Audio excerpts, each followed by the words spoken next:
with limp black hair and a limp black robe. When he shook his head, the ends of his hair waved like the tassels on the dress of a flapper, dancing at a funeral. Tyler asked, "What do you mean? Did you fight?" Tyler and Jeff were the other two members of the contingent from the small town of Leadchurch. Tyler was one of the few black men who had ever found the file and used it to go to medieval England instead of, say, ancient Morocco. Jeff was a slightly built man with black hair and a brilliant mind. He had been a successful engineer before finding the file. Jeff and Tyler were good friends with Philip, and even better friends with Gary. They usually spent a great deal of time hanging around with Gary, because he was fun, and his place was something of a party house, or in his case, a party skull-shaped cave. They had deliberately kept their distance since Gary had been assigned his trainee. "We didn't fight. Nothing like that," Gary said. He looked to the far end of the table. The trainee being initiated was sitting at the head of the table, being lightly brainwashed by the chairman of the wizards, Merlin, as was also the custom. The Leadchurch wizards were sitting at the far end of the banquet table, and Philip was taking periodic breaks from the conversation to glare at Merlin, his face a mask of loathing and scorn. Again, this was the custom. "It's just," Gary struggled. "Our senses of humor didn't really mesh." Jeff said, "So he didn't think you were funny? Big deal. Neither do I most of the time."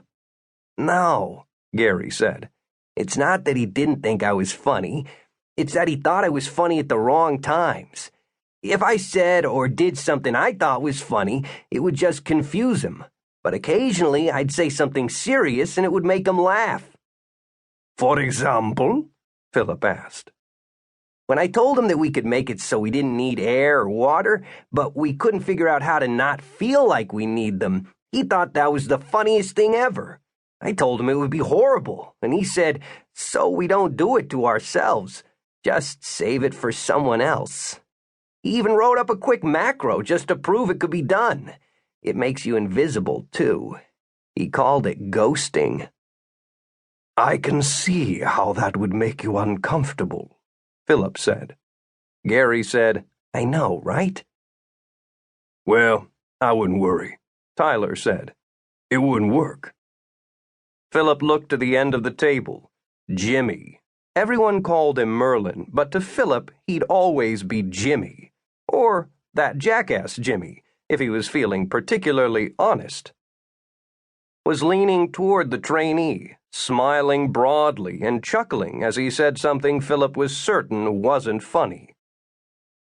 The trainee had dark brown hair and a face that was mostly nose. He wore a brand-new chocolate-brown robe. His staff leaned against the table, a varnished piece of wood as straight as a tent pole, topped with what appeared to be a red mushroom with white dots on the cap. The trainee looked on impassively as that jackass Jimmy laughed out loud and slapped the trainee on the shoulder.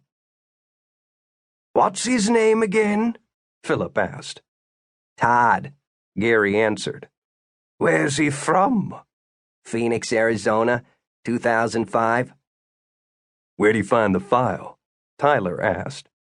"He never said," Gary answered with a shrug. "What do you mean, he never said?" Jeff asked. "When I say he never said, what I mean is that he, Todd, never said. I can't break it down any farther than that."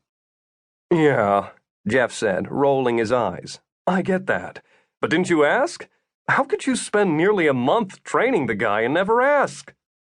"I never said I didn't ask," Gary explained. "I didn't say I never asked. I didn't never ask. I never didn't ask."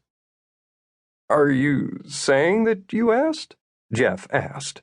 Gary said, "I asked every day. I asked where he found the file. I asked why he'd come here. I asked if he'd gotten in trouble back in his time. Hell, I asked what he did for a living. All I ever got out of him was that he was from Phoenix, from the year 2005. After that, he changed the subject.